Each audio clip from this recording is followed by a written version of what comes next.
ಬೆಂಗಳೂರಿನಲ್ಲಿ ಬ್ರೆಜಿಲ್ ಮೂಲದ ರೂಪದರ್ಶಿಗೆ delivery boy ಲೈಂಗಿಕ ಕಿರುಕುಳ ಕೊಟ್ಟಿರುವುದು ತಡವಾಗಿ ಬೆಳಕಿಗೆ ಬಂದಿದೆ. ಅಕ್ಟೋಬರ್ 17ರಂದು Blinkit delivery boy Kumar Rao ಈ ಕೃತ್ಯ ಎಸಗಿದ್ದಾನೆ. ಕೋಲಾರದ ಮಾಲೂರಿನಲ್ಲಿ ಸ್ಮಶಾನದಲ್ಲಿ ಹೂತಿದ್ದ ಶವ ನಾಪತ್ತೆಯಾಗಿದೆ. ಜನವರಿ 23ರಂದು ಮೃತಪಟ್ಟಿದ್ದ ಶ್ರೀನಿವಾಸ್ ಎಂಬುವರ ಶವದ ಅವಶೇಷವನ್ನ ದುಷ್ಕರ್ಮಿಗಳು ಹೊತ್ತೊಯ್ದಿದ್ದು ಪೊಲೀಸರಿಗೆ ದೂರು ಕೊಡಲು ಕುಟುಂಬಸ್ಥರು ನಾಪತ್ತೆಯಾಗಿದ್ದಾರೆ. ಮಂಡ್ಯ ಜಿಲ್ಲೆಯ ಮನೆಯೊಂದರಲ್ಲಿ ರಕ್ತದ ಕಲೆಯನ್ನು ಕಂಡು ದಂಪತಿ ಕಂಗಾಲಾಗಿದ್ದಾರೆ. ಮದ್ದೂರು ತಾಲೂಕಿನ ಹೊಂಬಾಳೆಗೌಡನ ದೊಡ್ಡಿ ಗ್ರಾಮದ ಸತೀಶ್ ಎಂಬುವರ ಮನೆಯಲ್ಲಿ ಘಟನೆಯಾಗಿದೆ. ಆಸ್ತಿ ಕಲಹದಿಂದಾಗಿ ಸಂಬಂಧಿಕರಿಂದಲೇ ವಾಮಾಚಾರವಾಗಿರುವ ಶಂಕೆ ವ್ಯಕ್ತವಾಗಿದೆ. ಬೆಂಗಳೂರಿನಲ್ಲಿ ತಾಯಿಗೆ ಬೈದಿದ್ದಕ್ಕೆ ಸಂಬಂಧಿಯನ್ನೇ ಮಗ ಹತ್ಯೆ ಮಾಡಿದ್ದಾನೆ. ಕಬ್ಬಿಣದ ರಾಡ್ನಿಂದ ಹೊಡೆದು ಅವಿನಾಶ್ ಎಂಬಾತನನ್ನ ಕಾರ್ತಿಕ್ ಎಂಬಾತ ಹತ್ಯೆ ಮಾಡಿದ್ದಾನೆ. ಉಲ್ಲಾಳ ಉಪನಗರದ ರಾಮಚಂದ್ರಪ್ಪ ಲೇಔಟ್ನಲ್ಲಿ ಈ ಘಟನೆ ನಡೆದಿದೆ. ಬೆಂಗಳೂರಿನಲ್ಲಿ ಬಾಲಕಿಯನ್ನು ಕೊಂದಿದ್ದ ಮಲತಂದೆ ದರ್ಶನ್ನನ್ನ ಕುಂಬಳಗೋಡು ಪೊಲೀಸರು ಬಂಧಿಸಿದ್ದಾರೆ. ಖಾಸಗಿ ಜೀವನಕ್ಕೆ ಅಡ್ಡಿ ಆಗ್ತಿದ್ರಿಂದಾಗಿ 7 ವರ್ಷದ ಬಾಲಕಿ ಸಿರಿಯನ್ನ ಕೊಂದಿರುವುದಾಗಿ ಆರೋಪಿ ದರ್ಶನ್ ತಪ್ಪೊಪ್ಪಿಕೊಂಡಿದ್ದಾನೆ.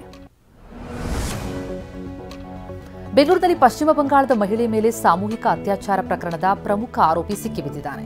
ಕೃತ್ಯ ಎಸಗಿದ ಬಳಿಕ ತಲೆಮರೆಸಿಕೊಂಡಿದ್ದ ಆರೋಪಿ ಮಿಥುನ್ನನ್ನ ಮಾದನಾಯಕನಹಳ್ಳಿ ಠಾಣೆ ಪೊಲೀಸರು ಬಂಧಿಸಿದ್ದಾರೆ. ಉತ್ತರ ಕನ್ನಡ ಜಿಲ್ಲೆಯ ಕಾರವಾರದಲ್ಲಿ ಖಾಸಗಿ ಬಸ್ನಲ್ಲಿ ದಾಖಲೆ ಇಲ್ಲದೆ ಸಾಗಿಸ್ತಾ ಇದ್ದಂತ ಸುಮಾರು 1 ಕೋಟಿ ರೂಪಾಯಿಯನ್ನು ಜಪ್ತಿ ಮಾಡಲಾಗಿದೆ. ಗೋವಾದಿಂದ ಬೆಂಗಳೂರಿಗೆ ತೆರಳುತ್ತಾ ಇದ್ದ ಕಲ್ಪೇಶ್ ಕುಮಾರ್ ಬೊಮ್ರಾರಾಮ್ ಎಂಬುವರ ಬ್ಯಾಗ್ ತಪಾಸಣೆ ಮಾಡಿದಾಗ ಈ ಹಣ ಸಿಕ್ಕಿದೆ. ಚಿಕ್ಕಮಗಳೂರು ಜಿಲ್ಲೆಯ ತರೀಕೆರೆಯ ತಿಮ್ಮನಬೈಲು ಗ್ರಾಮದ ಬಳಿ ಒಂಟಿ ಸಲಗ ಕಾಣಿಸಿಕೊಂಡಿದ್ದು ನಂದಿಬಟ್ಟಲು ತಿಗಡ ತಣಿಗೆಬೈಲು ವ್ಯಾಪ್ತಿಯಲ್ಲಿ ಪದೇ ಪದೇ ಆನೆ ಕಾಣಿಸಿಕೊಳ್ತಾ ಇರೋದ್ರಿಂದ ಸ್ಥಳೀಯರು ಆತಂಕಕ್ಕೊಳಗಾಗಿದ್ದಾರೆ. ತುಮಕೂರಿನ ಶಿರಾದ ಹಲವು ಗ್ರಾಮಗಳ ಜನರ ನಿದ್ದೆಗೆಡಿಸಿದಂತಹ ಚಿರತೆಯನ್ನ ಸೆರೆ ಹಿಡಿಯಲಾಗಿದೆ. ಕಳೆದ 15 ದಿನಗಳಿಂದ ಕಲ್ಲಹಳ್ಳಿ ರಾಗಲಹಳ್ಳಿ ಭಾಗದಲ್ಲಿ ಕಾಣಿಸಿಕೊಂಡಿದ್ದ ಚಿರತೆ ಕುರಿ ನಾಯಿಯನ್ನ ತಿಂದು ಹಾಕಿತ್ತು. ಕಲ್ಲಹಳ್ಳಿಯಲ್ಲಿ ಅರಣ್ಯ ಇಲಾಖೆ ಹಾಕಿದ್ದಂತಹ ಬೋನಿಗೆ ಚಿರತೆ ಬಿದ್ದಿದೆ. ನಾಗರಹೊಳೆ ಬಂಡೀಪುರ ಹುಲಿ ಸಂರಕ್ಷಿತ ಅರಣ್ಯ ಪ್ರದೇಶವನ್ನು ಪ್ಲಾಸ್ಟಿಕ್ ಮುಕ್ತಗೊಳಿಸುವುದಕ್ಕೆ ಅರಣ್ಯ ಇಲಾಖೆ ಮುಂದಾಗಿದೆ. ಏಕಬಳಕೆಯ ಪ್ಲಾಸ್ಟಿಕ್ ಕವರ್ ಬಾಟಲ್ ಎಸೆದರೆ ರಾಜ್ಯ ಮಾಲಿನ್ಯ ನಿಯಂತ್ರಣ ಮಂಡಳಿ ದಂಡ ವಿಧಿಸಲಿದೆ. ಬಂಗಾಳಕೊಲ್ಲಿಯಲ್ಲಿ ಕಾಣಿಸಿಕೊಂಡಿರುವಂತಹ ಮೊಂತಾ ಚಂಡಮಾರುತ ಆಂಧ್ರದ ಕರಾವಳಿಯತ್ತ ನುಗ್ಗುತ್ತಾ ಇದೆ. ಸಂಜೆಯೊಳಗೆ ಆಂಧ್ರಪ್ರದೇಶದ ಕಾಕಿನಾಡ ತೀರಕ್ಕೆ ಮೊಂತಾ ಚಂಡಮಾರುತ ಅಪ್ಪಳಿಸಲಿದ್ದು ತಮಿಳುನಾಡು, ಒಡಿಶಾ, ಪಶ್ಚಿಮ ಬಂಗಾಳದ ಮೇಲೂ ಮೊಂತಾ ಪ್ರಭಾವ ಇರಲಿದೆ. ಮೊಂತಾ ಚಂಡಮಾರುತ ಪ್ರತಿ ಗಂಟೆಗೆ 110 ಕಿಲೋಮೀಟರ್ ವೇಗದಲ್ಲಿ ಚಲಿಸ್ತಾ ಇದೆ. ಪ್ರತಿ ಗಂಟೆಗೆ 90ರಿಂದ 100 ಕಿಲೋಮೀಟರ್ವರೆಗೆ ಗಾಳಿ ಬೀಸಲಿದೆ. ಚಂಡಮಾರುತದ ವೇಗ ಗಂಟೆಗೆ 110 ಕಿಲೋಮೀಟರ್ ತಲುಪಬಹುದು ಎಂದು ಹವಾಮಾನ ಇಲಾಖೆ ಮುನ್ಸೂಚನೆ ಕೊಟ್ಟಿದೆ. ಆಂಧ್ರಪ್ರದೇಶದ ಹಲವು ಕಡೆ ಮೊಂತಾ ಮಾರುತದ ಪರಿಣಾಮ ಜೋರಾಗಿದ್ದು ಕೋತಾಪಟ್ಟಣಂ ಗ್ರಾಮದ ಜನತೆಗೆ ಮುನ್ನೆಚ್ಚರಿಕಾ ಕ್ರಮವಾಗಿ ಮನೆ ತೊರೆಯುವಂತೆ ಅಧಿಕಾರಿಗಳು ಅನೌನ್ಸ್ ಮಾಡಿದ್ದಾರೆ. ಉಪ್ಪಡ ಕರಾವಳಿ ತೀರದ 25 ಹಳ್ಳಿಗಳಲ್ಲಿ ಎನ್ಡಿಆರ್ಎಫ್ ಸಿಬ್ಬಂದಿ ಕಾರ್ಯಪ್ರವೃತ್ತರಾಗಿದ್ದಾರೆ.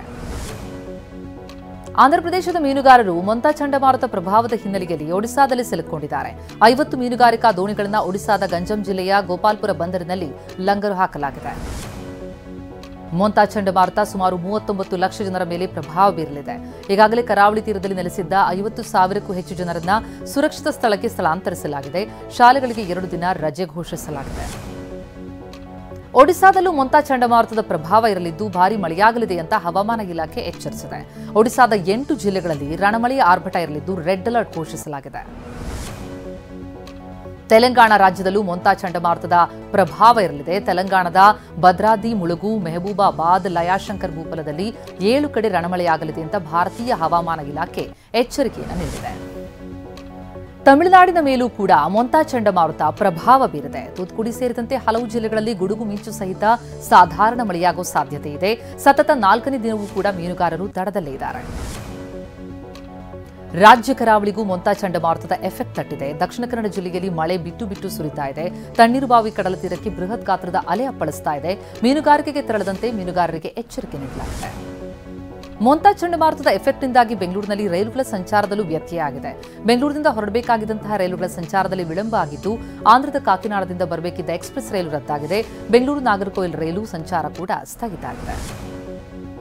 ಛತ್ ಪೂಜೆ ಹಬ್ಬದ ಪ್ರಯುಕ್ತ ಪ್ರಧಾನಿ ನರೇಂದ್ರ ಮೋದಿ ಇಂದು ಪುಣ್ಯಸ್ನಾನ ಮಾಡಲಿದ್ದಾರೆ. ಯಮುನಾ ನದಿಯಲ್ಲಿ ಪುಣ್ಯಸ್ನಾನ ಮಾಡಲಿದ್ದು ದೆಹಲಿಯ ವಾಸುದೇವ್ ಘಾಟ್ನ ಯಮುನಾ ನದಿಯಲ್ಲಿ ಪುಣ್ಯಸ್ನಾನ ಮಾಡಿ ಸೂರ್ಯನಿಗೆ ನಮಸ್ಕರಿಸಲಿದ್ದಾರೆ. ಸಿಡ್ನಿಯಲ್ಲಿ ಆಸ್ಟ್ರೇಲಿಯಾ ವಿರುದ್ಧದ ಪಂದ್ಯದಲ್ಲಿ ಪಕ್ಕೆಲುಬಿಗೆ ಗಾಯ ಮಾಡಿಕೊಂಡಿದ್ದ ಟೀಂ ಇಂಡಿಯಾ ಉಪನಾಯಕ ಶ್ರೇಯಸ್ ಅಯ್ಯರ್ ಅವರನ್ನ ಐಸಿಯುನಿಂದ ವಾರ್ಡ್ಗೆ ಶಿಫ್ಟ್ ಮಾಡಲಾಗಿದೆ. ಸದ್ಯಕ್ಕೆ ಶ್ರೇಯಸ್ ಅಯ್ಯರ್ ಆರೋಗ್ಯ ಸ್ಥಿರವಾಗಿದ್ದು ಚೇತರಿಸಿಕೊಳ್ಳುತ್ತಿದ್ದಾರೆ ಅಂತ ಬಿಸಿಸಿಐ ತಿಳಿಸಿದೆ.